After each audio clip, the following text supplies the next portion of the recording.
Actually ഈ സിനിമയിൽ പ്രവാസിയല്ല, ഞാൻ 1970s 1970-കളിലെ ഒരു ക്യാരക്ടറാണ്. ആക്ച്വലി മൂന്നാറിലെ തൂക്കുപാലത്തിൻ്റെ ഇടയിൽ ജീവിക്കുന്ന ഒരു ചന്ദ്രൻ എന്ന് പറഞ്ഞ ക്യാരക്ടറാണ്.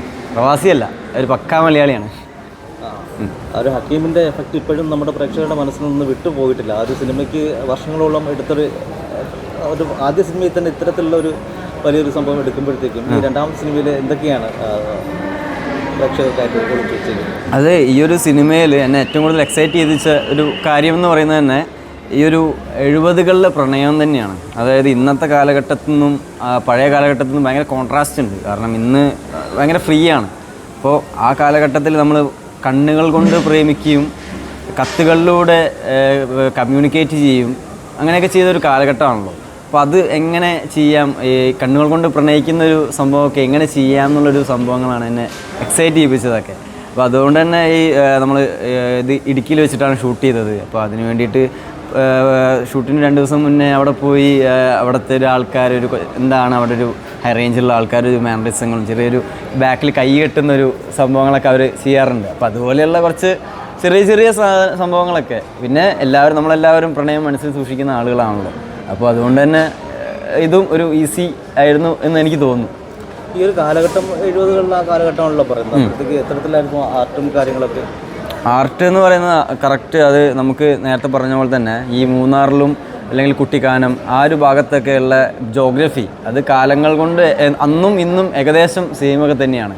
തേയിലത്തോട്ടവും അതുപോലെ തന്നെ ചെറിയ ചെറിയ പെട്ടിക്കടകളും അങ്ങനെയൊക്കെയുള്ള കാര്യം. അപ്പോൾ അതുകൊണ്ട് തന്നെ ചെറിയ 1-2 പെട്ടിക്കടകൾ, അതുപോലെ തന്നെ അന്നത്തെ കുറച്ച് ബൈക്കുകൾ, അല്ലെങ്കിൽ അന്നത്തെ കുറച്ച് തറവാട് വീടുകൾ, അതൊക്കെ കണ്ടുപിടിക്കാനുള്ളൊരു ബുദ്ധിമുട്ട് മാത്രമേ ഉണ്ടായിട്ടുള്ളൂ. അത് ജയരാജ് സാറിന് അവിടെ സുപരിചിതമായിട്ടുള്ള ലൊക്കേഷനാണ് ഇടുക്കി എന്ന് പറയുന്നത്. അപ്പോൾ ഐ തിങ്ക് അതൊരു ഈസി ആയിട്ടുള്ളൊരു ജോബായിരുന്നു തോന്നുന്നു സാറിന്. രസകരമായിട്ടുള്ള ഷൂട്ടിംഗ് അനുഭവങ്ങളൊക്കെ ഒന്ന് പ്രേക്ഷകരായിട്ട് പങ്കുവെച്ചാൽ? കാരണം ഈ ഒരു സിനിമയിൽ ആക്ച്വലി ഞാനും എസ്തറാണ് എൻ്റെ പേരായിട്ട് അഭിനയിച്ചത്. അപ്പോൾ അവളെ ഞാൻ ആദ്യമായിട്ട് കാണുന്നത് ഇതുപോലെ ഷോട്ട് സെറ്റ് ചെയ്തിരിക്കുകയാണ്. അപ്പോൾ ഇതുപോലെ MGR പാടി അഭിനയിച്ചൊരു പാട്ടുണ്ട്, 1000 നിലവേവ എന്നുള്ളൊരു പാട്ടുണ്ട്. ആ പാട്ട് ഞാൻ ഈ സിനിമയിൽ പാടുന്നുണ്ട്. അപ്പോൾ അത് പാടി അഭിനയിച്ചോണ്ട് ഞാൻ അവളെ ആദ്യം കാണുന്നത് ഈ ഷോട്ട് വെച്ച്, അവളെ വന്നപ്പോൾ തന്നെ ഷോട്ടും വെച്ചിട്ട് അവൾ വരുമ്പോൾ ഇത് പാടി അഭിനയിക്കുന്നതാണ്. അതൊരു എന്താ പറയുക, ഞങ്ങൾ ആദ്യം ഒന്ന് ഹായ് ബായ് പറയുന്നതിന് മുന്നേ ഞങ്ങൾ ഷോട്ടിലേക്ക് കയറി ഞങ്ങൾ ഒരുമിച്ച് പ്രണയിക്കുക ചെയ്തത്. അതൊരു നല്ലൊരു തുടക്കമായിരുന്നു, ഞങ്ങളുടെ നല്ലൊരു ഫ്രണ്ട്ഷിപ്പിൻ്റെ ഒരു നല്ലൊരു തുടക്കമായിരുന്നു. മറ്റ് വിശേഷങ്ങൾ, കഥയും കഥാസാഹചര്യങ്ങൾ പറയാവുന്നത്? അത് ഞങ്ങൾ ഇപ്പോൾ ചന്ദ്രൻ എന്നുള്ളൊരു ക്യാരക്ടറും കത്രീന എന്നുള്ള ഒരു ക്യാരക്ടറുമാണ് എസ്തർ ചെയ്തിരിക്കുന്നത്. അപ്പോൾ ഇതൊരു നമ്മൾ എല്ലാവർക്കും ഉണ്ടാകുന്ന പോലെ ആദ്യം ഉണ്ടാകുന്നൊരു പ്രണയം പോലെ ഒരു ഇന്നസെൻ്റ് ആയിട്ടുള്ളൊരു പ്രണയമാണ്. അപ്പോൾ അവരുടെ പ്രണയം, അവിടെ ഉണ്ടാകുന്ന സാഹചര്യങ്ങളും ഈ 2 മതമാകുന്നതിൻ്റെ പ്രശ്നങ്ങളും അവർ ഒളിച്ചോടാൻ ശ്രമിക്കുന്നതും അത് പറ്റാതെ വരികയും, അതൊക്കെയാണ് ഈ സിനിമയുടെ ഒരു കഥ. അത് അവസാനം ഈ ഒരു പുതിയ കാലഘട്ടത്തിലേക്ക് എങ്ങനെയാണ് ബ്ലെൻഡ് ചെയ്യുന്നത്, ഒരു ബ്രിഡ്ജ് പോലെ 2 ബ്രിഡ്ജുകളുടെ കഥയാണ്. ലണ്ടൻ ബ്രിഡ്ജിൻ്റെയും മൂന്നാറിലെ തൂക്കുപാലത്തിൻ്റെയും കഥയാണ്. അപ്പോൾ ഇതെങ്ങനെയാണ് ഈ 2 പേരുടെയും പ്രണയങ്ങൾ കണക്റ്റ് ആവുന്നതെന്ന് അത് കാണിക്കുന്നതാണ് ഈ ഒരു സിനിമ.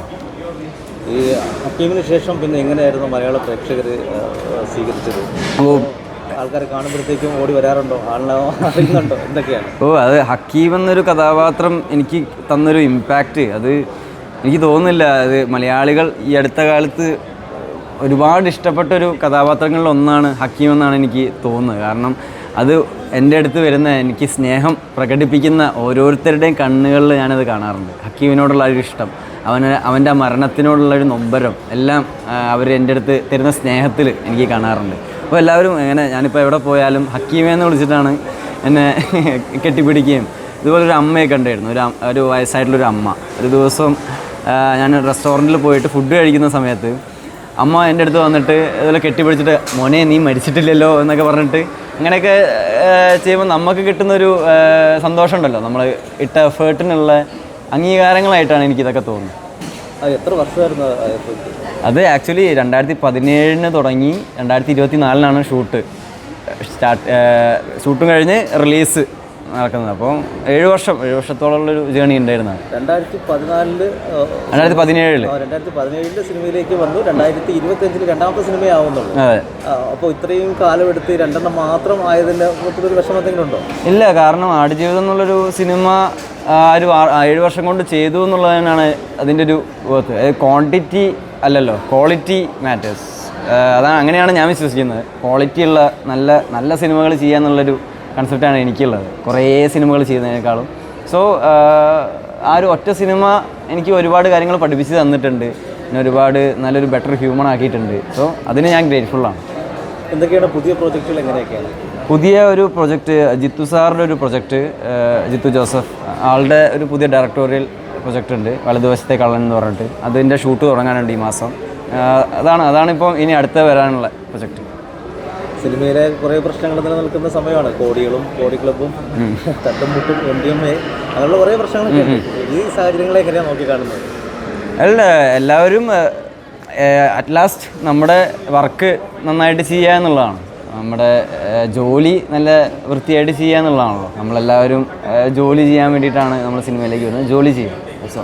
സിനിമയിൽ ഏറ്റവും കൂടുതൽ ഇൻസ്പയർ ആയിട്ടുള്ള കലാകാരന്മാർ ആരൊക്കെയാണ്, കലാകാരികൾ ആരൊക്കെയാണ്? ഏറ്റവും കൂടുതൽ ഇൻസ്പയർ ആയിട്ടുള്ളത് ആക്ച്വലി ഒരു കഥാപാത്രം, അതിൻ്റെ ഏറ്റവും പൂർണ്ണതയിൽ ആര് അഭിനയിച്ച് കാണിച്ചു കഴിഞ്ഞ് കഴിഞ്ഞാൽ, ആര് അഭിനയിച്ചാലും എനിക്കൊരു ഭയങ്കര ഇൻസ്പിറേഷനാണ്. ഇപ്പോൾ റീസെൻ്റ്ലി തുടരും എന്നുള്ളൊരു സിനിമയിൽ വില്ലനായിട്ട് അഭിനയിച്ച പ്രകാശ് വർമ്മ എന്നുള്ളൊരു ക്യാരക്ടർ, ചെയ്ത ക്യാരക്ടർ, അതൊരു എനിക്കൊരു ഇൻസ്പിറേഷനാണ് ഈ ലാസ്റ്റ് കണ്ടതിൽ. അങ്ങനെ ഒരുപാട് പേരുണ്ട്. കുറേ ലോകത്തിൽ 100 വർഷത്തെ സിനിമാ പാരമ്പര്യമുണ്ട് നമ്മുടെ ഈ ലോകത്ത്. അപ്പോൾ ഈ ഒരു കാലയളവിൽ എത്ര സിനിമകൾ ഇറങ്ങിയിട്ടുണ്ടോ അവിടെയൊക്കെ എത്ര അടിപൊളി ആക്ടേഴ്സ് വന്നിട്ടുണ്ട്. അവരൊക്കെ എനിക്ക് ഇൻസ്പയർഡാണ്. തീർച്ചയായിട്ടും മലയാളികളെ സംബന്ധിച്ചിടത്തോളം അതിൻ്റെ എല്ലാ ടെക്നിക്കൽ വശങ്ങളോ സൗണ്ടോ ഓരോന്ന് കീറി മുറിച്ച് സിനിമയെ അനലൈസ് ചെയ്യുന്ന ആൾക്കാരാണ്. അപ്പോൾ ഇവിടെ മലയാള സിനിമ അത്രയും ക്വാളിറ്റിയോട് കൊടുത്തെങ്കിൽ മാത്രമേ നിലനിൽക്കുകയുള്ളൂ. അപ്പോൾ ഈ പ്രേക്ഷകരെ കുറിച്ച് എന്താണ് പറയാനുള്ളത്? പ്രത്യേകിച്ച് ഈ റിവ്യൂ പറയുന്ന കുറേ ആൾക്കാരൊക്കെ ഉണ്ടല്ലോ, അവരോട് എന്ത് ഉപദേശമാണോ അല്ലെങ്കിൽ എന്താണ് പറയാനുള്ളത്? ഉപദേശമായിട്ടുള്ള നമ്മളെപ്പോഴും വിമർശനാത്മകമായിട്ട് സ്വീകരിച്ചിട്ട്, എൻ്റെ ഒരു അപ്രോച്ച് എന്താണെന്ന് വെച്ചാൽ വിമർശനാത്മകമായിട്ട് സ്വീകരിച്ച് അത് തെറ്റുണ്ടെങ്കിൽ നമ്മൾ തന്നെ സ്വയം വിലയിരുത്തിയിട്ട് മുന്നോട്ട് പോവുക എന്നുള്ളൊരു നിലപാടാണ് എൻ്റെ ഒരു രീതിയിൽ ഞാൻ കാണുന്നത്. അതിന് ഇപ്പോൾ പണ്ട് മുതലേ നമ്മൾ മലയാളി പ്രേക്ഷകർ എപ്പോഴും എല്ലാത്തിനും ഓപ്പൺ ആയിരുന്നു. അത് പണ്ട് നമ്മൾ ജി അരവിന്ദൻ സാറിനെ പോലെ, അങ്ങനെ ഒരുപാട് ജോർജിനെ പോലെ, അങ്ങനെയുള്ള ഒരുപാട് ഡയറക്ടേഴ്സിൻ്റെ സിനിമകൾ നമ്മളെപ്പോഴും, അടൂർ സാറിനെ പോലെയുള്ള ഒരുപാട് പേരുടെ സിനിമകൾ നമ്മളെപ്പോഴും ഓപ്പൺ ചെയ്തിട്ടുള്ളൂ. അങ്ങനെ എക്സ്പെരിമെൻ്റൽ ആയിട്ടുള്ള സിനിമകൾ നമ്മൾ അന്നും ഇന്നും എപ്പോഴും എക്സ്പെരിമെൻ്റൽ ആയിട്ടുള്ള അല്ലെങ്കിൽ നല്ല സിനിമകളെ, നല്ല കഥകളെ പ്രോത്സാഹിപ്പിക്കുന്ന ഒരു പ്രേക്ഷകനാണ്. അത് തന്നെയാണ് നമ്മൾ ഏറ്റവും വലിയ വിജയം. മമ്മൂട്ടി മോഹൻലാൽ രണ്ടാളെയും നമുക്ക് മാറ്റിയെടുക്കാൻ സാധിക്കില്ല. അപ്പോൾ ആരെയാണ്? അതൊരു ഡിപ്ലോമാറ്റിക് ആൻസറാണ്. അത് രണ്ടുപേരും, ഞാൻ നേരത്തെ പറഞ്ഞ പോലെ തന്നെ രണ്ടുപേരും അവരവരുടേതായിട്ടുള്ള രീതിയിൽ അവരവരുടേതായിട്ടുള്ള ഒരു സ്ഥാനം നമ്മുടെ മലയാള സിനിമയിൽ അല്ല ലോക സിനിമയിൽ തന്നെ ഉണ്ടാക്കിയിട്ടുണ്ട്. ഇപ്പോൾ രണ്ടുപേരും ഇൻസ്പയർഡാണ്.